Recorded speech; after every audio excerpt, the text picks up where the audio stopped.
vous retrouver pour cette 4e saison qu'on lance des flashs numériques EPS de l'Académie de Montpellier, avec toujours cette intention depuis maintenant un peu plus de 3 ans de partager avec vous des usages du numérique éducatif. EPS, évidemment, de se poser ensemble la question des plus-values, de ce que l'on peut envisager sur le terrain avec nos élèves, toujours avec cette préoccupation de transformer l'activité motrice, des apprentissages, qu'ils soient sur le plan moteur, méthodologique et social, et donc à chaque fois le challenge qui est fixé à nos invités est de pouvoir nous présenter une application, une ressource particulière et un usage particulier en contexte d'enseignement. Donc on est ravis aujourd'hui d'accueillir Fabien Cochard et Vernou qui va nous rejoindre juste après. Il termine également ses cours mais il va se connecter juste derrière, et puis je vais peut-être laisser Fabien déjà se présenter, qui donc a accepté gentiment de venir partager son expertise et ses usages du numérique. Fabien, je te laisse présenter. Merci Johan. Bonsoir à tous. Ravi de participer à cette initiative de l'Académie de Montpellier. Donc je suis effectivement enseignant d'EPS depuis une quinzaine d'années sur l'Académie de Paris. Et je fais partie aussi du groupe ressources sur l'utilisation du numérique en EPS de l'Académie de Paris, le GIPTIC. Et puis je suis aussi un des 2 experts auprès du ministère pour l'utilisation du numérique en EPS. Et peut-être que certains connaissent le compte Twitter EduSchool EPS. Voilà, c'est un des 2 experts qui se cache derrière ce compte. Mais j'interviens ce soir plutôt en tant qu'enseignant d'EPS, comme Johan l'a bien dit, pour vous présenter Numbers dans une forme un peu ludifiée pour essayer de varier les apprentissages et tout en améliorant le recueil de données. Merci. Super, merci Fabien. Donc oui, je pense d'avoir Fabien avec nous qui a en effet une expérience solide sur les usages du numérique et différentes fonctions pour contribuer au développement et à la diffusion, mais aussi alerter parfois sur certaines dérives que peuvent présenter ces outils ou ces applications. Super, a réussi à se connecter assez tôt. Merci Cédric. Donc Cédric Vernou, que je vais laisser également se présenter, Académie de Dijon, et qui a également une belle expérience et expertise à nous partager. Cédric, si tu veux activer et te présenter. Alors là, tu n'as pas le micro. En tout cas, voilà, c'est je venais de dire que tu étais expert en numérique. Vas-y, Cédric. Bonjour à tous. Donc je m'appelle Cédric Vernou, je suis professeur d'EPS au lycée primaire de la Côte d'Or à Auxonne. Donc c'est dans l'académie de Dijon. Et comme Fabien aussi, je suis interlocuteur académique au numérique pour l'Académie. Donc j'interviens dans tout ce qui est formation initiale et formation continue des enseignants à ce titre. Et donc voilà, et je vais vous présenter une application sur du recueil de données, l'application Tab Vitesse, voilà, qui permet de relever des données assez rapidement en cours de demi-fond. Voilà. Impeccable. On est ravis de vous accueillir tous les deux. Je ne sais plus si Cédric ou Fabien qui commence, c'est comme vous le souhaitez.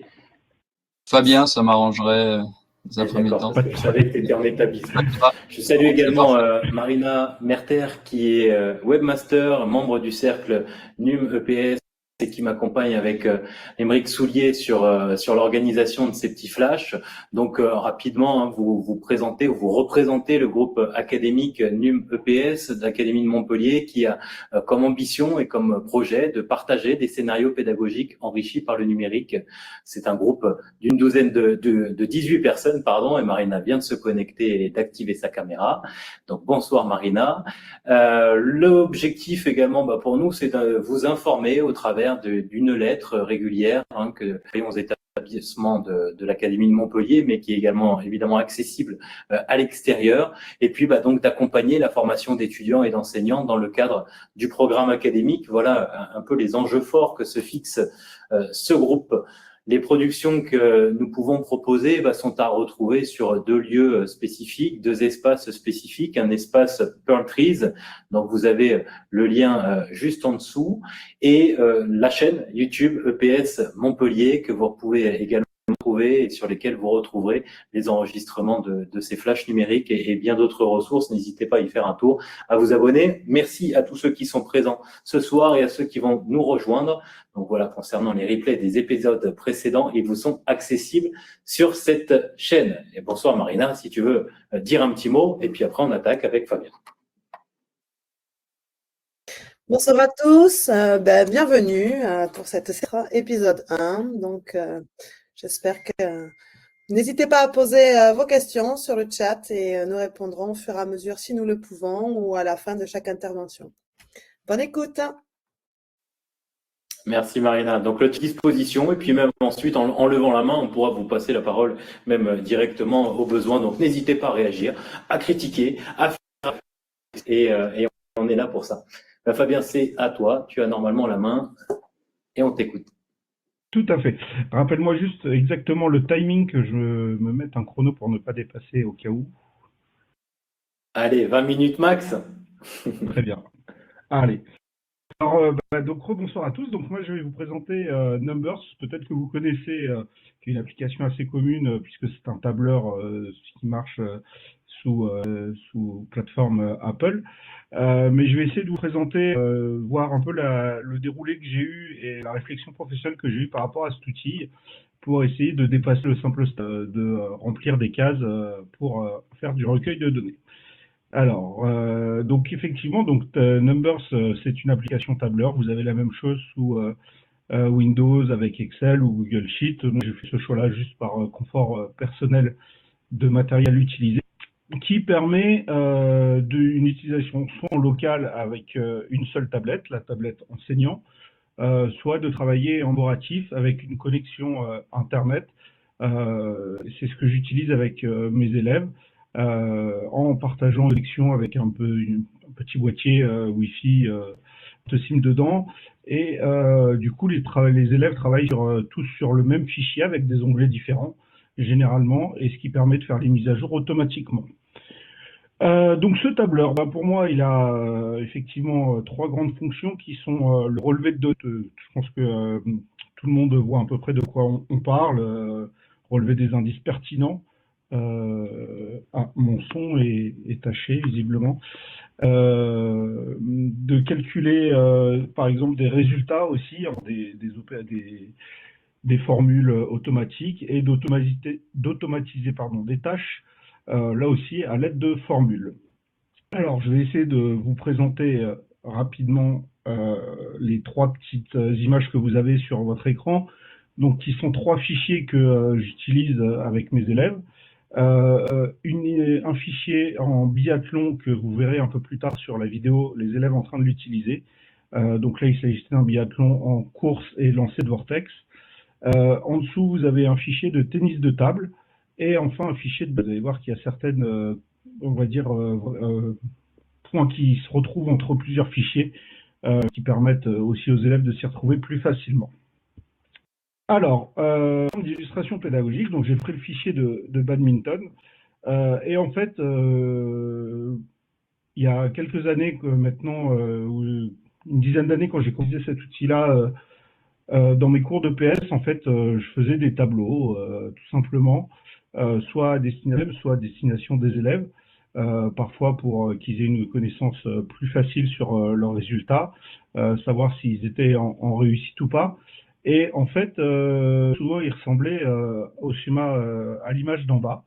Et petit à petit, en fait, j'ai essayé de rendre ça esthétiquement un peu plus joli et de voir quelle plus-value ça avait entre ces deux fichiers. Sachant que là, on est exactement sur le même fichier. Le fichier de gauche que j'ai essayé de dépouiller de tout artifice esthétique, et le fichier de droite qui est la version utilisée. Mais en soi, c'est exactement les mêmes fichiers. J'ai juste enlevé on va dire, le vernis. Mais donc ces fichiers me permettent de relever différentes informations. Alors ici, il s'agit d'une séance d'évaluation en badminton avec une organisation de tournoi avec des bonus à utiliser, enfin on va dire une séance que beaucoup de personnes peuvent faire. et avec une valorisation des points utilisés selon le type de bonus. Donc, vous voyez, c'est un tableau tout simple avec ici le nom des élèves de la poule, ici les résultats de match, etc. Et enfin, le tableau du haut qui correspond au pourcentage de bonus utilisés. Et ici, vous avez le classement en fonction du pourcentage de bonus utilisés. Donc, rien de bien compliqué. Mais ce tableau qui, il y a quelques années, en fait, ressemblait presque à ça, je me rendais compte que les élèves n'y voyaient pas un intérêt fou en se disant bah ok, je remplis des données pour Monsieur Cochard, mais je vois pas l'intérêt, je vois pas pour moi ça n'a aucun intérêt si ce n'est pour lui. Et en fait, petit à petit, j'ai commencé à essayer de réfléchir à comment je pouvais essayer de rendre ces fichiers plus attrayants pour les élèves, en essayant de me dire, est-ce que le fait de rendre quelque chose plus attrayant pour eux va faire connaître un regain d'intérêt.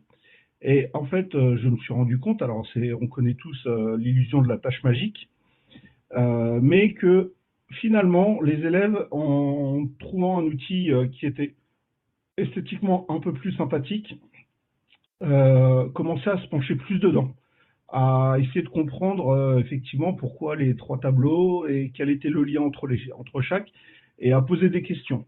Et du coup, en fait, c'est cette démarche que j'ai essayé de faire sur tous mes fichiers pour essayer d'engager les élèves dans une réflexion par rapport à ça. Donc c'est la raison principale qui m'a amené à transformer tous mes fichiers. Alors si on rentre un peu dans de ce fichier-là, j'ai essayé de vous mettre des points saillants et qui me semblent importants. Donc voilà, déjà le premier point qui me semble important et en fait un peu évident, c'est essayer d'avoir un visuel qui soit attractif. En fait, on est tous un peu pareil, hein, on préfère regarder quelque chose qui est entre guillemets sympathique à regarder, plutôt joli, que quelque chose de tout sinistre et de tout gris. Donc j'ai essayé de faire ça. En fait, le deuxième point saillant, c'est j'ai essayé de limiter les données à remplir par l'élève pour que en fait l'élève ne soit pas parasité des apprentissages par le fait de devoir rentrer plein de données. Pour moi, en fait, tous les tableaux sont à peu près liés entre eux et le remplissage va influer sur celui-là, qui ensuite va influer sur celui-là. Donc l'idée, c'est que l'élève a des données très simples à remplir qui vont pas lui prendre beaucoup de temps pour pouvoir se consacrer sur sa tâche d'apprentissage, qu'il soit pratiquant ou qu'il soit coach, observateur, pour aussi pouvoir agir plus facilement auprès de ses camarades quand il doit coacher.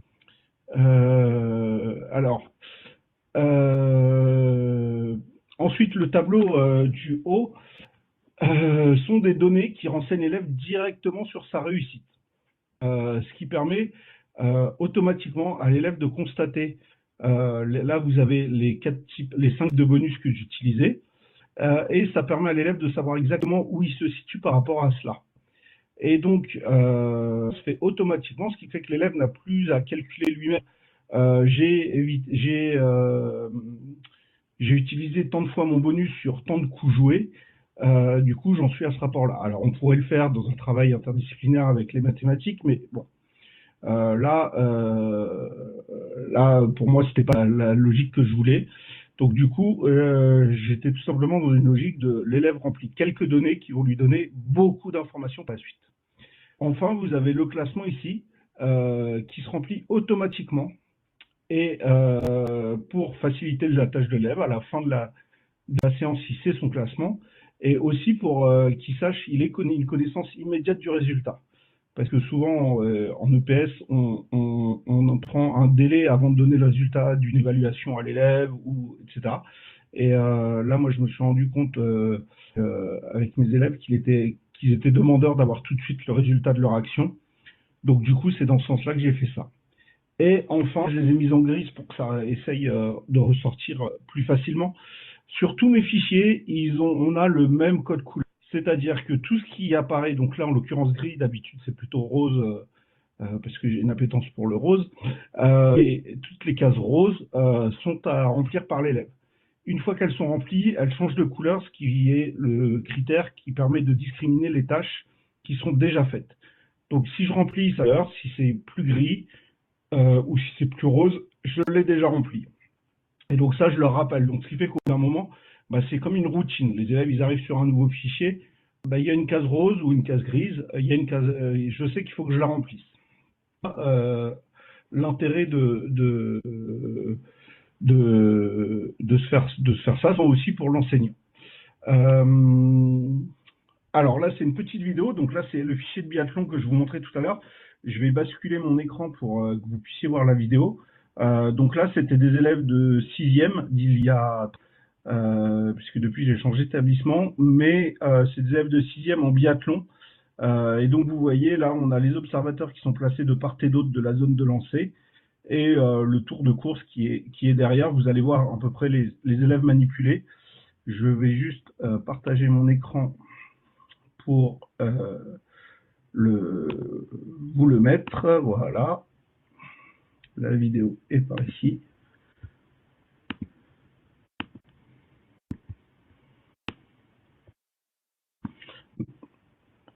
Voilà. Donc là, vous voyez, c'est des iPad mini qui étaient achetés, qu'on avait eu dans une dotation. Ce qui fait que les élèves remplissent automatiquement les données. Donc là, c'est sur le fichier de biathlon. Donc, ils avaient 2 tâches à remplir. Les zones dans lesquelles arrivait le vortex de leurs camarades et le temps autour. Ils étaient en duo, en binôme, avec des élèves qui lancent et l'élève qui remplit. Donc là, vous voyez le dispositif. On a le tour de la cour qui me servait de tour de piste. Les infrastructures parisiennes sont parfois un peu restreintes. Et la zone de lancer au milieu avec des élèves de part et d'autre qui observaient. Hop. Je rebascule là-dessus. Donc voilà, donc le fichier là, c'est le fichier de biathlon parce que en fait le fichier de badminton, j'avais pas de vidéo d'utilisation. Donc c'est le fichier que vous avez vu sur la diapositive 2 qui était normalement ici. Voilà, c'est celui-là qu'ils ont utilisé. Donc ici, vous avez le chrono qui était déclenché avec un bouton stop, un bouton start et en gros un calcul automatique entre la différence du moment où on appuie ici et le moment où on appuie ici qui se calcule automatiquement ici. Ici, vous avez le nombre de tours que l'élève faisait pour le temps de course et ici, vous aviez l'évaluation de la zone de lancer qu'il avait atteinte, voilà, et ici qui se calculait automatiquement dans ce tableau-là, comme au vrai biathlon, s'il ratait la cible, il avait une pénalité d'un tour en plus. Donc voilà, donc c'est ce fichier-là que vous avez vu dans la vidéo.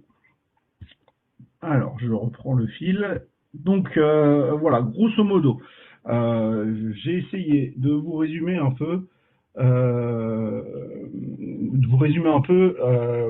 À bleu, vous avez ce que moi je constatais un petit peu avant et le poids du comment j'ai essayé de rentrer dans cette démarche de ludifier les apprentissages, et en rose les transformations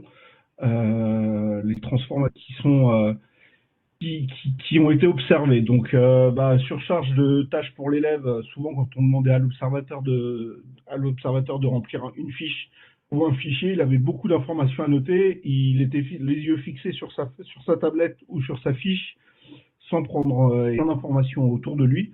Donc là, moi, j'ai essayé d'automatiser un certain nombre de tâches pour que ça soit plus simple. Du coup, le temps moteur perdu, en fait, en mettant en place des routines, je me suis rendu compte que les élèves, ils arrivaient sur les tablettes, ils avaient plus de temps perdu à comprendre le fichier, sachant que généralement, je leur diffuse quand même une petite vidéo avant, la semaine d'avant sur le fichier en leur expliquant bien les choses. Sur la compréhension des consignes, j'ai remarqué que souvent, quand j'ai eu des élèves Ulysse ou des élèves, c'était parfois compliqué. Et généralement, ils ont tout avec les consignes sur lesquelles on peut revenir. La qualité des feedbacks élèves, bah, là encore, je mets en valeur sur mes fichiers les résultats qui leur importent, soit dans l'espacement Alors, géographique. Oui, moi, là, sur la diapo, on ne voit pas. Ah, si, pardon, excuse-moi. Je ne l'ai pas, moi, ici, sur cet écran, je l'ai sur l'autre. Autant pour moi, on voit bien les illustrations. pardon. Excuse-moi. Pardon, c'est pas de problème. Donc voilà, donc je mettais en avant les résultats que je voulais que sur lesquels l'élève doit s'attarder pour vraiment filtrer les informations et ainsi aller vers ce qui m'intéresse vraiment. Et puis d'un point de vue prof, bah aussi, j'arrivais à une période où mes fichiers Numbers, mes tableaux gris, ben, c'était bien sympathique, mais ça m'apportait moi, mais je voyais que les élèves ils décrochaient, ils disaient encore un tableur à remplir, etc., etc. Ça m'a donné quand même envie de réfléchir sur ce que je faisais et puis voilà, quelque chose de plus attractif. Et du coup, ben, comme je vous le disais, la motivation des élèves à remplir le rôle d'observateur, par moment, ça baisse un peu. Et du coup, là, ils se disent, alors c'est pas la tâche magique encore, mais ce que j'ai remarqué, c'est que bah, la tablette, vu que tout est automatisé, bah, ils se disent, en gros, je sais que mon observateur, ça lui simplifie la tâche, donc moi, je peux me concentrer sur ma tâche à moi on va dire, d'athlète ou de joueur de badminton. Et du coup, ils sont plus perturbés par se dire, est-ce que mon collègue est sur le collet, il observe bien ou pas. Donc voilà. Donc grosso modo, voici à peu près l'utilisation de Numbers que j'en fais. Je vais vous remettre la diapo parce que j'ai vu passer quelques questions sur le chat en même temps. Bah, il me reste 5 minutes 15 sur mon timing, donc j'ai le temps d'y répondre un petit peu. Alors, il existe l'équivalent sur Windows avec Excel. Alors, j'avoue que je ne maîtrise pas beaucoup Excel, mais il y a beaucoup de similitudes entre les deux. C'est juste certaines formules qui changent de nom chez Excel et entre Excel et Numbers, mais qui font la même chose. Donc sur Windows, le plus simple, c'est d'avoir Excel, ou alors tu peux accéder à Google Sheet, qui est aussi gratuit. Alors attention avec une petite précaution sur Google Sheet, qui a un usage en ligne. Mais voilà, ces trois tableurs, Numbers chez Apple, Sheet chez Google et Excel chez Windows, regroupent plus ou moins les mêmes fonctions. Certaines sont présentes chez l'un et pas chez l'autre, etc. Voilà, c'est une question de prise en main. Alors, les fonctions utilisées de l'outil Numbers pour construire les tableaux dynamiques. Alors, en fait, c'est tout simplement, par exemple, pour que les résultats, ici, quand je rentre le prénom, qui se regroupe ici, bah, c'est juste des fonctions basiques. Hein, souvent, ça peut paraître effrayant, mais moi, je suis pas du tout très calé en fonctions. Je cherche beaucoup pour essayer de trouver les fonctions et si j'ai besoin, j'ai quelques personnes ressources dans le groupe ressources numériques Paris, le GIPTIC.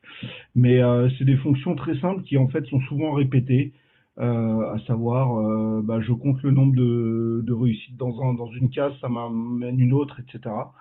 Donc bon voilà, c'est après je pourrais envoyer à Monsieur Thomas Zauer si besoin les références des pages où j'explique un peu plus grandement les fonctions ou alors quelqu'un qui sait le faire.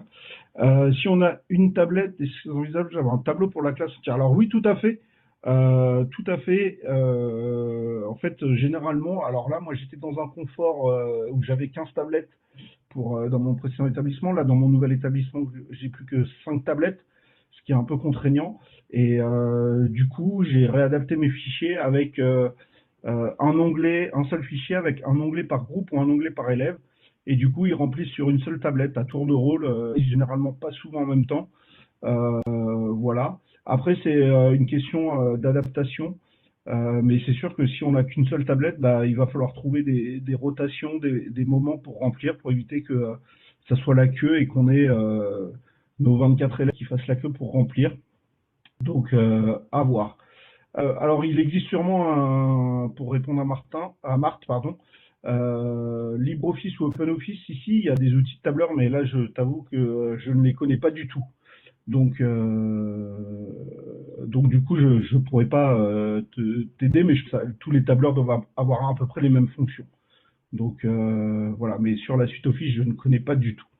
La suite LibreOffice ou OpenOffice, pardon. Voilà, bah écoutez, timing, je suis à 19 minutes. Il reste 1 minute si vous avez des questions, sinon après, je peux laisser la place à Cédric. C'était stratégique. Quand je te dis que tu as 20 minutes, c'est que du coup, je sais que 20 pouvoir répondre déjà à quelques questions, mais on peut prendre aussi, évidemment, les autres questions qui se posent. Il n'y a pas de souci. Et tu as même commencé à y répondre. Merci, merci Fabien, merci présentation. Pour rebondir un petit peu, une des problématiques qu'on se pose également avec les membres du cercle NUMEPS, par exemple, c'est tout ce qui est conçu sur un tableur spécifique, parce que tu as évoqué Numbers, la question de Marthe également sur Excel, évidemment tout à fait pertinente, c'est comment on peut envisager le transfert qui est conçu, d'un fichier qui est conçu sur un outil particulier, Numbers, vers du Excel ou vers du Google Sheet ou vers du LibreOffice. Alors il y a, je sais pas si ce type de fichier, est-ce que tu as transféré déjà bêtement entre guillemets de l'exporter en format Excel? Qu'est-ce que ça donne si on passe par là? Ouais, alors j'ai essayé de justement parce que sur Paris on m'a posé les mêmes questions et j'ai essayé d'exporter de l'un à l'autre. Et en fait, ce qui m'a posé problème, c'est que tout ce qui est tout ce que moi j'aime, ce qui est on va dire les couleurs, les formes, etc. Tout ça, en fait, quand on transfère, ça sent et plus rien ne reste en place. Donc la solution que j'ai trouvée, mais elle est extrêmement chronophage et donc j'y suis pas encore totalement terminé. En fait, c'est de revenir à ce genre de tableau. Oh, pardon, excusez-moi, je suis allé trop vite. Sur ce genre de tableau tout simple, avec aucune mise en forme. Alors là, j'ai quelques petites icônes, mais en fait, c'est de revenir à ça et de là le basculer sur le fichier. Et après, de refaire tout ce qui est mis en forme sur la plateforme, sur Excel, sur Google Sheet, sur OpenOffice. En fait, il faut, pour que ça soit plus simple, il faut que le fichier soit le plus possible. C'est la seule solution que j'ai trouvée. Et après, sur les problèmes de formules, je sais qu'il y a quelques formules qui diffèrent, mais on trouve facilement l'équivalent, le terme exact. Donc voilà. Mais ce qui est sûr, pour l'avoir expérimenté sans aller vraiment au bout, puisque c'était vraiment par simple curiosité. Voilà, il faut revenir à un fichier très brut et mise en forme et pour y arriver. J'en profite, j'ai vu passer une question de Françoise sur la mise en place du chrono dont je parlais ici. Alors en fait sur Numbers ou même sur Excel, dans une case vous pouvez mettre la fonction date et heure. C'est-à-dire que quand vous allez appuyer sur cette case, enfin remplir cette case, ça va vous mettre la date et l'heure à laquelle vous cochez cette case. Et donc en fait, toute bête de soustraction, dans ma case verte qui était mon starter, quand l'élève appuyait, bah, ça mettait l'heure à laquelle il appuyait. La fonction maintenant, il me semble, c'est quand on appuie sur maintenant. Et dans la case rouge, c'était la fonction maintenant aussi. Et dans la case noire, en fait, c'est simplement la différence entre le maintenant rouge et le maintenant vert. C'est simplement une soustraction. Et ça me mettait, sachant que là, on était sur un ordre de minutes, puisque c'était des tours de course. Voilà, ça faisait un calcul tout simple. Voilà, donc c'est simplement la case maintenant sur Numbers. Sur une tablette, elle est plus simple à mettre que sur l'ordinateur. Mais voilà, c'est la fonction, c'est une case maintenant à droite et à gauche, et après la case noire, une soustraction entre les deux. Voilà. Ok. Écoute, on va voir également encore une autre question qui arrive.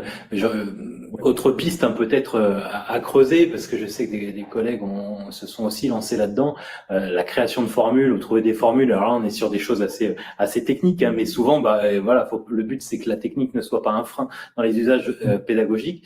Je pense qu'il y a des pistes au travers de l'intelligence artificielle. Je pense à ChatGPT pour parfois trouver des formules plutôt que la recherche Internet. ChatGPT est de plus en plus efficace là-dessus pour demander à créer ces formules nécessaires pour le type de calcul que tu as mis en place. Peut-être une question avant de relayer celle qui arrive en même temps dans le chat. Quel conseil tu pourrais donner à des enseignants qui sont peut-être moins rompus à ces usages-là, parce que toi, tu as évidemment travaillé sur ces aspects-là depuis un certain temps. J'imagine que ce tableur, il a mûri, il s'est enrichi au fur et à mesure. Pour commencer, voilà, si on voulait mettre le pied à l'étrier, entre guillemets, quel conseil tu pourrais donner dans la création de ce type de fichiers qui permettent assez vite d'envisager une plus-value, soit du côté de l'enseignant dans sa pratique professionnelle, soit du côté de l'élève dans l'appropriation qu'il peut faire de l'outil au service de ses apprentissages? Alors, effectivement, dans un premier temps, je plus sois totalement à l'utilisation d'outils d'intelligence artificielle en expliquant, en décrivant bien ce qu'on appelle le prompt. Ça arrive à nous trouver des formules, de résoudre des problèmes de formules très rapidement. Donc, faut pas hésiter à les utiliser. C'est parfois assez déroutant et magique. Alors, pour conseil à des collègues qui oseraient se lancer et qui, entre guillemets, débutent là-dedans, ça serait tout simplement, en fait, c'est très simple. Là, effectivement, quand je vous montre, je vous le remets en grand, quand je vous montre ce fichier-là, on peut se dire, ok, ouais, il a fait une switch, etc., etc. Bon, ça c'est vraiment entre guillemets du maquillage, hein, c'est moi qui aime ça, mais pensez très simple, des tableaux tout simples, tout gris comme ça, en vous disant, bah voilà, moi dans ma pratique, sur cette séance, qu'est-ce qui m'intéresse d'avoir comme observable pour l'élève et qu'est-ce qui m'intéresse d'avoir comme résultat visible pour l'élève. Et juste là, très simplement. Et après, en fait, c'est des formes qui sont mises sur les cases. Ça, c'est vraiment très simple. Après, c'est comme je vous ai dit, c'est dans toutes les belles couleurs qu'il y a là. Ça ne change rien à l'utilité du fichier qui aurait pu être comme ça. Et d'ailleurs, je travaille beaucoup avec un collègue du groupe ressources numériques. Lui est extrêmement calé sur tout ce qui est formule, mais dont tous les fichiers sont comme ça. Et j'ai un travail à essayer de rendre ces fichiers un peu plus, on va dire, esthétiques. Mais voilà, c'est simplement plus-value parmi une autre. Et du coup, j'enchaîne sur la question que j'ai vue apparaître sur la disponibilité des fichiers. Alors, certains sont disponibles sur le site académique EPS de l'Académie de Paris, dans la rubrique RIC ou JTIC, je l'ai plus de tête. Voilà, il y en a même certains qui sont disponibles en scénario et du base. Peut-être pas tous parce que bon voilà, j'ai pas pensé à les mettre. En tout cas, moi je suis friand de retour sur les fichiers. Donc si vous ne trouvez pas votre bonheur sur les deux sites dont je viens de vous parler, je pense que mes coordonnées pourront être diffusables facilement. Et n'hésitez pas à m'envoyer un petit message pour si vous ne trouvez pas votre bonheur dans ce qui est déjà disponible sur le site académique ou sur EduBase. Voilà. D'accord, super. Merci Fabien, merci beaucoup pour ta présentation, pour ces pistes de réflexion. Et puis oui, tu peux également me partager les fichiers que tu souhaites mettre en partage et qu'on relaiera à ceux qui étaient inscrits. Et puis peut-être, si tu veux bien mettre dans le chat les liens que tu mentionnes vers le site PS de Paris ou vers le site EduBase également, qui est méconnu parfois et qui regorge d'un ensemble de liens qui permet justement de retrouver ce type de fichiers et autant que ça profite pour que vous puissiez chacun vous les approprier et les mettre en place dans vos contextes. N'hésitez pas, je pense, à faire des retours. On est toujours friand de ça aussi, de voir un peu les usages que vous pouvez en faire. Très bien. Je mets tout ça dans le chat, là. Je les retrouve tout ça dans le chat, comme ça les collègues pourront les avoir. Eh ben, merci beaucoup, Fabien. Cédric, si tu as activé ta caméra et ton micro, tu as les droits normalement de partage l'écran et puis c'est à toi de jouer sur la deuxième partie de ça.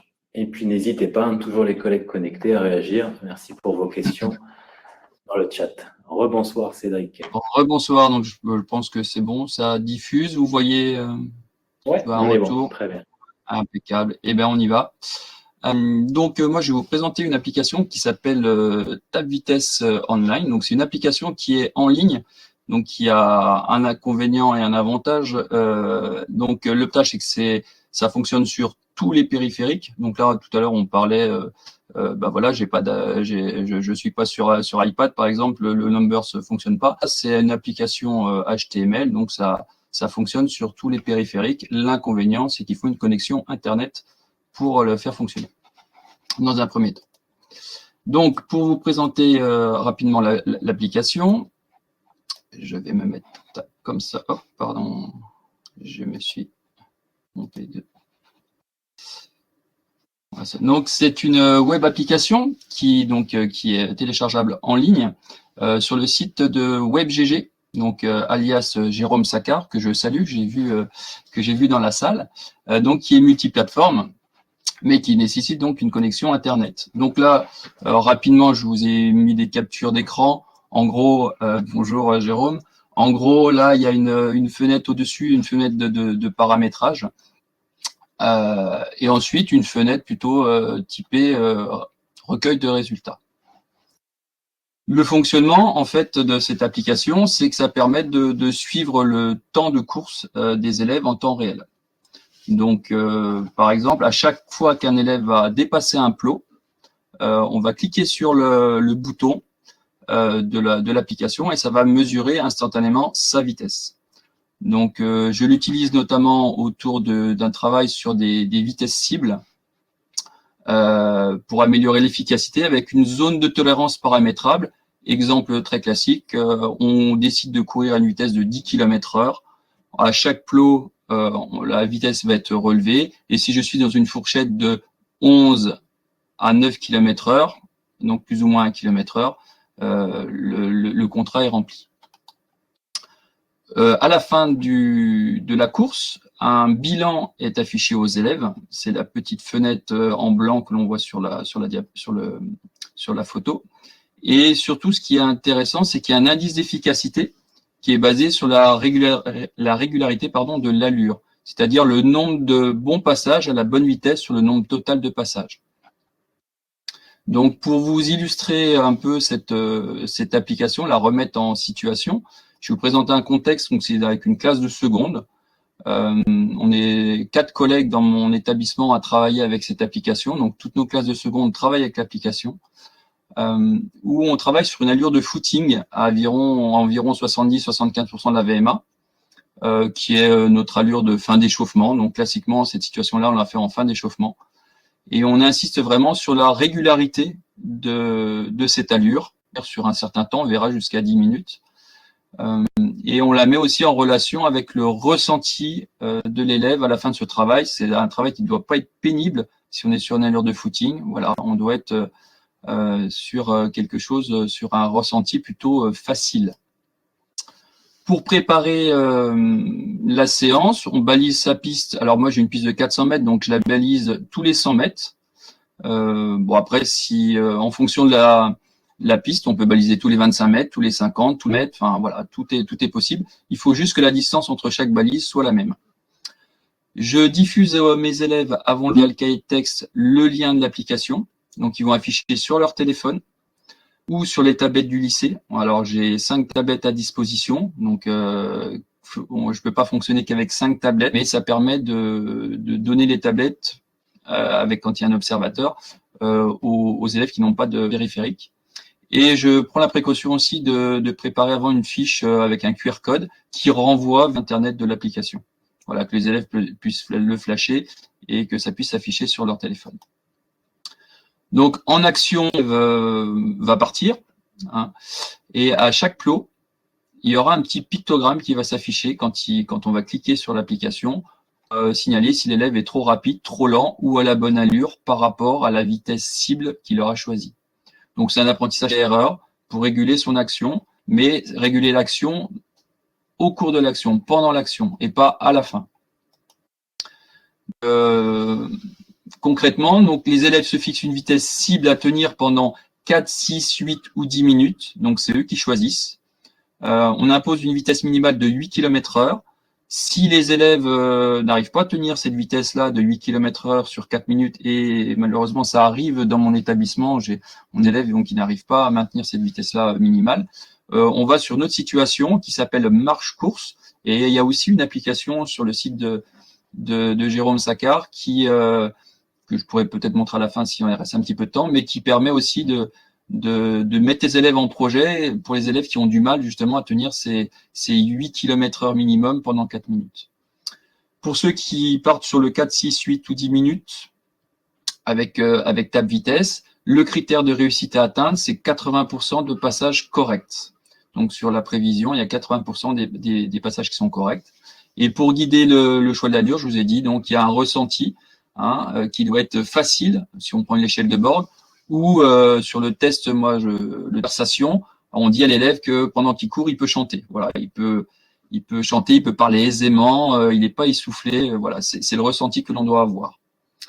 Et donc là, dans notre établissement, on a fait le choix de prendre une tolérance de 0,5 km/h. Donc si je pars sur une allure de 10, si je suis entre 10,5 et 9,5, mon allure est validée. Et on peut aussi faire varier cette tolérance-là, par exemple à 1 km/h. Donc je vous propose de le voir en vidéo. Alors j'ai pas de captation pendant le cours parce que j'en ai, mais je n'avais pas le droit à l'image des élèves pour monter la vidéo pour l'instant. Donc j'ai fait une petite idée, j'espère que ça sera assez parlant. Je vous mets la vidéo, j'espère que ça va pas être trop saccadé.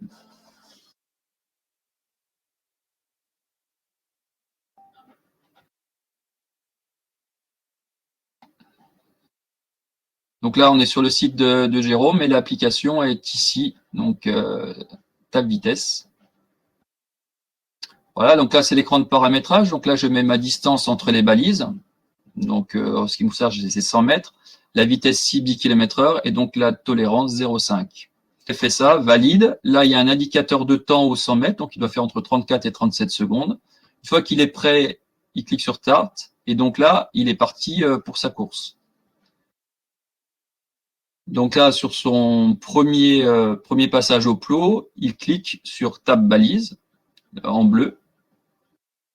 Voilà. Et là, automatiquement, son temps est chronométré et on voit un petit retour ici avec la petite étoile, comme quoi il est à la bonne allure. Hein, il a plus 0,14, donc là, on est bien. Pareil pour le deuxième tour. Donc là, par contre, il est trop en avance. On remarque aussi un graphique qui s'affiche en dessous avec la zone de tolérance en rouge. Donc, troisième passage, cette fois-ci, il est en retard. On voit la petite flèche qui va vers le bas. Du coup, il est en retard. Et voilà un dernier exemple ici sur la fin de course où là, l'élève est à la bonne allure. Une fois qu'il a terminé, il clique sur fin de course. Et donc, s'affiche ici la synthèse avec nous, ce qui nous intéresse, c'est le pourcentage. Ici, c'est l'indice d'efficacité et le temps de course.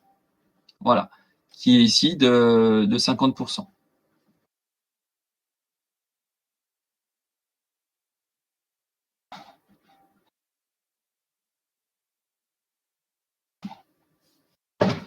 Donc voilà, à la fin de l'activité donc prévue, donc l'élève clique sur fin de course et présente le résultat au professeur. Enfin moi j'ai fait ce choix-là.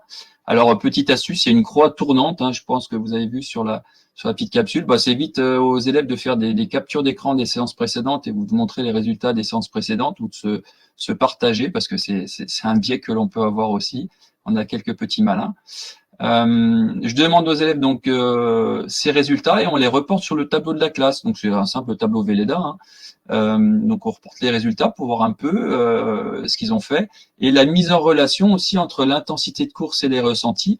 Donc à partir de ce pourcentage-là et de la distance et du ressenti, et ben voilà, il y a une discussion qui s'engage avec l'élève pour essayer de trouver la vitesse optimale pour la prochaine fois, dire est-ce que je vais plus vite, je vais moins vite, j'augmente mon temps, je réduis mon temps.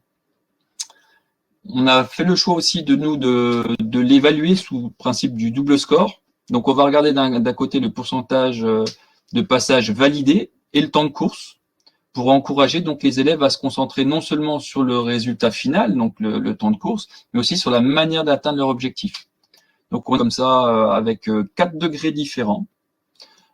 Sur un premier degré et deuxième degré, là, on rentre directement par l'indicateur de maîtrise qui est moins de 80% des passages validés. Donc, si j'ai moins de 80%, je suis forcément sur de degré 1, degré 2. Et ensuite, l'ajustement dans le degré, savoir si je suis plutôt degré 1 ou degré 2, ça sera par rapport au temps de course. Et dans le degré 3, degré 4, on a plus de 80% de passages validés. Et pareil, la variable d'ajustement sera par rapport au temps de course. Quelques plus-values de cet outil que j'utilise, c'est le retour immédiat sur la performance, donc le feedback instantané. Donc là, j'ai évoqué le fait que l'élève pouvait le faire seul, ce travail-là. Donc s'il part courir seul, il clique et à chaque fois il voit en avance ou en retard. Mais on peut le faire en co-observation. À ce compte-là, le coach fait aussi un retour instantané et guide son coureur. Donc ça, c'est plutôt intéressant. Donc ça renvoie au deuxième point qui est l'autonomie et l'adaptabilité. C'est-à-dire que vous pouvez l'utiliser en auto-évaluation en binôme, ça vous laisse un peu de flexibilité dans le cours, avec la possibilité de fixer une vitesse cible personnalisée. Donc chaque élève peut travailler à une allure différente et donc de l'ajuster en fonction de ses sensations. Au niveau pédagogique, ça évite le recours à des calculs ou des tableaux de passage. Classiquement, cette séance-là, on la faisait avant, mais avec des temps de passage. Les élèves, fallait qu'ils aient repéré dedans. Il fallait qu'ils chronomètrent. Enfin, c'était tout de suite assez compliqué à mettre en place. Alors, le gain de temps, il est immédiat. Ils sortent les téléphones, ils flashent, ils me rentrent leur vitesse et c'est parti. Le suivi de la performance et de la régularité. C'est vrai que le système de double score, ça valorise à la fois la capacité à maintenir une allure régulière et aussi la performance finale, donc d'équilibrer un peu les apprentissages à ce niveau-là. Les limites, la nécessité d'avoir un périphérique connecté, tout du moins pour l'afficher la première fois sur le téléphone. Ensuite, il y a plus besoin de connexion, mais la première fois, quand la page Internet se charge, il faut qu'il y ait une connexion Internet. Deuxième chose, c'est les conditions climatiques. C'est vrai que le jour où il fait pas beau, où il y a du vent, du froid, la pratique en auto-évaluation, n'est pas possible de courir avec son téléphone sous la pluie. Par contre, si vous avez des tribunes, nous on fait comme ça, on met un élève en observation dans les tribunes et l'autre, ce qui permet d'avoir les périphériques au sec, dirons-nous. Et puis aussi, à une limite, la dépendance au feedback extrinsèque. Donc, ce qu'on veut aussi, c'est que les élèves toujours dépendants du retour visuel de l'application. Donc, peut-être aussi réfléchir à l'opportunité d'alterner des séances avec ou feedback extrinsèque. Voilà, j'arrive à la fin de ma présentation. Donc, si vous avez des questions, je serai heureux d'y répondre. Merci beaucoup, Cédric. Merci pour cette proposition également très riche, notamment dans l'habillage didactique que tu proposes, et on va sûrement y revenir, mais peut-être déjà prendre en effet les questions qui arrivent dans le chat. Alors, une question de Marthe. Pour être sûr d'avoir bien compris, les élèves utilisent leur propre téléphone avec le QR code. Donc oui, en effet, tout ce qui est du type des usages, quelle préconisation tu donnes là-dessus, quelle organisation, sachant qu'il y a cette limite que tu as mentionnée aussi sur le fait d'être connecté. Voilà, revenir un petit peu sur ces éléments-là, sur la façon avec laquelle tu organises les choses. En fait, on est parti du constat avec les collègues qu'on avait 96% de nos élèves qui étaient dotés d'un smartphone. Qui avaient quasiment tous une connexion Internet par rapport à ça. Et au début, on fonctionnait essentiellement avec nos tablettes Android où on avait une application qui s'appelle EPS Click Vitesse qui faisait exactement la même chose, mais sur la même tablette, on pouvait avoir jusqu'à 8 coureurs différents. Donc c'était le même principe et l'observateur cliquait sur le bouton correspondant à l'élève qui passait au niveau du plot et on pouvait observer comme ça 8 coureurs. Donc on avait 4 tablettes qui tournaient, qui étaient dans le cours. Et au fur et à mesure, on s'est rendu compte. Alors l'inconvénient de fonctionner avec ces 4 tablettes là, c'est que les coureurs étaient dépendants d'une tablette, donc il fallait attendre que tout le monde soit en place, que tout le monde ait bien rentré ses temps. Voilà, ça prenait un peu de temps. Et puis on a commencé à travailler avec l'application de WebGG, avec 1 ou 2 élèves comme ça qui ont commencé avec leur téléphone. On a dit pourquoi pas, on va tester. Et c'est vrai qu'on a trouvé un gain important par rapport à ça. Donc, on a prévenu les élèves qu'avec leur propre périphérique, ben voilà, il fallait faire attention, qu'on les obligeait pas à travailler avec, mais que c'était une plus-value, notamment en cas de casse. Hein, voilà, on essaie de prévenir un peu par rapport à ça. Mais bon, maintenant, c'est vrai qu'on est quasiment, ouais, toute la classe fonctionne avec au moins un smartphone pour deux. Ça, on arrive à l'avoir. Donc voilà, au niveau des précautions, c'est de leur expliquer, voilà, d'y faire attention et que concrètement, s'il est cassé, c'est pas l'établissement qui va payer les réparations. Ouais, et puis un lien à établir avec le règlement intérieur et s'assurer de ça, en effet, pour que l'enseignant ne soit pas en première ligne, entre guillemets. Hein. Donc, c'est évidemment, il n'y a pas d'interdiction formelle du usage des téléphones portables, sauf si c'est mentionné dans le règlement intérieur. Donc, charge à nous de s'assurer que ce soit des usages pédagogiques avec les précautions qui vont avec et que ça soit posé dans le cadre d'un règlement intérieur de l'établissement pour que vous ne soyez pas, en tant qu'enseignant d'EPS, responsable seul, évidemment, de ça. Merci pour tes précisions. Il y a une question de Geoffrey. Pour les détails sur le report des résultats dans un tableau à la fin de la course, est-ce que tu utilises un seul ordinateur pour tous les coureurs? Là aussi, recueil, comment ça se passe? Alors non, c'est beaucoup plus simple que ça, c'est beaucoup plus archaïque. Là, c'est pas du numérique. Je suis désolé. C'est un simple tableau blanc. C'est un simple tableau blanc. Comme ça permet d'avoir une vue d'ensemble. Les élèves, voilà, c'est un tableau blanc que enfin, il y a une espèce de grillage au niveau de mon stade. C'est un gros tableau blanc que j'accroche et les élèves viennent reporter. Ils marquent leur prénom, leur pourcentage, le temps de course, leur ressenti, et ça permet comme ça, une fois qu'ils notent, moi je le vois aussi en même temps, et ben là on discute un petit peu est-ce que le ressenti correspond à la vitesse et à leur réussite aussi au niveau des temps. Et puis à côté il y a la case projet à côté, et là ils mettent leur projet pour la séance d'après. Voilà, tout de suite en frais, comme ça, pendant que je suis en train de faire ça avec eux. Moi, je prends ça en photo et je le mets dans le cahier de texte. Voilà, donc c'est archivé dans le cahier de texte et on leur prend la séance d'après et puis on repart de ça.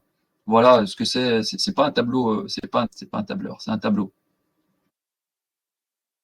Peut-être dans la continuité, allez-y, n'hésitez pas, le chat est ouvert pour ça, donc on prend les questions qui arrivent. Est-ce que tu as accès aux résultats sur l'application pour toi? Comment ça se passe côté prof? Alors, moi, côté prof, concrètement, les élèves, une fois qu'ils ont terminé de courir, ils viennent me présenter leur et donc je constate que effectivement, je constate le temps, je constate le pourcentage, et là, eux, ils le notent. Voilà, j'ai juste un regard et je vérifie que le temps de course et après ce qui me reporte sur le tableau corresponde à ce que j'ai vu. D'où l'utilité, alors c'est tout bête, hein, mais la petite croix qui tourne, ça permet vraiment de voir que ils viennent de le faire et que c'est pas une capture d'écran, parce que j'ai eu des petits malins comme ça qui s'amusent à le faire avec une croix qui ne bougeait pas. Je leur ai dit bah non, vous l'avez pas fait. Ils me disent si, j'ai dit bah non. C'était assez simple. Donc voilà comme résultat, très simple. Ils me le montrent, il n'y a pas. Alors on pourrait scanner avec un QR code. Je crois pas que ça soit disponible comme solution, mais voilà, ça se fait assez facilement. Et puis ça permet aussi d'engager la conversation tout de suite avec l'élève. Et puis c'est ça finalement qui est le plus important. Et sur les questions plus spécifiques à l'application, il y a donc également Jérôme Saccard qu'on salue, étant est donc développeur de ces applications, et c'est l'occasion aussi de saluer tous ceux qui œuvrent un petit peu dans ce sens-là pour créer de la ressource à destination des enseignants d'EPS, et donc peut-être également qui pourra apporter quelques compléments de réponse. Oui, je vois que tu montres également son site, merci pour ça. Une question peut-être un petit peu plus large, est-ce que quelle progressivité toi tu envisage d'observateur, parce que au-delà des aspects techniques de l'application et de ce qu'elle peut permettre, j'imagine qu'il y a une progressivité également telle qu'on est capable assez facilement, c'est pas le bon mot, mais de l'envisager sur les aspects moteurs. On envisage bien cette progressivité, et puis parfois je trouve que d'un point de vue des acquisitions type méthodologique et sociale, s'il fallait les caractériser, peut-être la progressivité elle est peut-être un peu moins pensée. Toi, comment tu envisages les choses à l'échelle de la séquence, peut-être, dans ce que tu peux attendre de cet élève qui manipule l'application, au-delà de la simple saisie, jusqu'à la fin de séquence? Est-ce qu'ils analysent, ils restituent? Comment tu envisages les choses, et en fonction du niveau de classe également, j'imagine? Alors, en fait, ça a intégré plus largement dans l'évaluation des trois. au niveau du rôle de coach, justement qu'on développe, qu'on aborde déjà sur l'année de seconde avec dans les agents 1 et qu'on aborde après sur les années de première et de terminale. Et en fait, dans un premier temps, conduite typique de l'élève, passons à peu près au premier degré de la FL3, c'est que l'élève va, entre guillemets, observateur, se contenter de cliquer, ou de relever le temps. On est à peu près sur le même principe. Donc ça va être un peu la conduite typique, mais par contre, il va avoir aucun retour à son coureur. Voilà, il fait son travail, il relève le temps. Et après, la progressivité, voilà, on pourra aller sur le dernier degré. L'idée, ça va être déjà d'annoncer à voix haute et que ça soit audible aussi les avances, les retards pour que l'élève qui court puisse se réguler en action. Donc ça, c'est déjà aussi une vraie compétence pour nos élèves de pouvoir s'exprimer notamment dehors et pouvoir. Alors certains se donnent des signes. Je lève la main, ça veut dire que t'es vite. Je baisse la main, t'es trop lent. Je mets la main au milieu, ça veut dire que tu es à bonne allure. Certains me demandent d'avoir des plots. Monsieur, est-ce que je peux avoir un plot vert, un plot rouge pour donner? Donc voilà, il y a plusieurs stratégies qui se mettent en place pour essayer de réguler. Voilà, ils m'ont passé un cap de juste 10, mais je recueille l'indice pour réguler dans l'action mon camarade. Et puis le dernier niveau, c'est que je suis capable de réguler mon camarade dans l'action, mais à la fin de l'action, le travail que je fais avec eux de mise en relation des ressentis, dans un premier temps, ressentis et course, cette mise en relation-là, j'essaye de la provoquer entre le coach et le coureur. Voilà, c'est chose qui n'est pas toujours facile. Souvent ils disent oui, bon, c'est bien ou c'est pas bien, mais alors c'est bien pourquoi, c'est pas bien pourquoi. Donc voilà, l'outil permet en fait de mettre en place le cadre qui permet de développer ces compétences-là et le facilite. Ouais, merci, parce que c'est très intéressant, parce qu'en effet, comment on peut penser là aussi cette progressivité et que tout n'est évidemment pas d'évoluer à l'application qui va pas faire le travail à la place de l'élève, c'est pas le but, mais qui peut accompagner les apprentissages dans l'idée d'identifier voilà, les conseils qu'il peut avoir à apporter à son partenaire, et c'est important en effet de le souligner. Il y a Laurent qui demande s'il existe un scénario sous forme de capsule vidéo utilisant Tab Vitesse. Alors, je ne sais pas si ça a déjà été conçu de ton côté, mais en tout cas, c'est des pistes intéressantes. Oui, je ne sais pas, Cédric, si tu es allé plus loin là-dessus dans la formalisation ou la communication autour de ces usages. Disons que c'est en cours. J'ai pas mal de captures vidéo pendant les cours. Là, je suis en train de courir après les autorisations parentales pour les autorisations de diffusion. Donc, ça demande pas mal de temps. Surtout, je l'ai fait l'année dernière. Donc, faut retrouver c'est pas forcément des élèves que j'ai en cours. Voilà, mais c'est en cours pour être mis en avant. Oui, tout à fait. Très bien, merci. J'en profite concernant des scénarios pédagogiques et toute cette diffusion. On vous renvoie également vers les productions, alors pas spécifiquement là sur Tab Vitesse, et c'était l'occasion d'aller découvrir à nouveau un autre usage des scénarios pédagogiques qui sont publiés sur l'espace EPS Montpellier. Et puis vous aussi, n'hésitez pas à partager vos expérimentations, vos productions. C'est l'occasion pour moi de faire le lien et déjà de te remercier, Cédric, et de remercier à nouveau Fabien pour la qualité de vos présentations et puis le fait de nous partager ça, ces usages-là qui n'ont pas vocation à être modélisantes ou exemplaires, mais qui sont des propositions d'enseignants qui expérimentent, qui éprouvent. Et c'est l'occasion également pour moi de faire un appel à candidature pour ceux qui souhaitent venir jouer le rôle de Fabien et Cédric ce soir, et un rôle qui n'est pas toujours simple, de partager sur un temps contraint ces usages-là, vos expérimentations sans prétention de vérité, mais avec cette idée évidemment de faire avancer la réflexion et toujours d'avoir ces vigilances sur les dérives possibles et puis d'envisager les plus-values pour les apprentissages. Alors si vous êtes intéressé par le fait de partager avec nous vos propres propositions, n'hésitez pas à nous contacter. Il y a une petite adresse qui s'est affichée ici, epsmontpellier@ac-montpellier.fr pour un prochain, et puis on continuera en tout cas de partager tout ça. Merci à tous les deux. Merci à Marina derrière sur les aspects techniques et qui a relayé également lesquels. Merci à se connecter avec nous. On a enregistré ce support qui sera diffusé sur notre chaîne YouTube également a posteriori pour ceux qui n'ont pas pu se joindre à nous. Et puis les supports qui seront mis à disposition également que nous vous ferons parvenir. Donc un grand merci à tous et puis à très bientôt. Comme ça on se tient au timing de l'heure comme prévu. Et puis on se retrouve pour un prochain épisode prochainement. Merci Cédric, merci Fabien.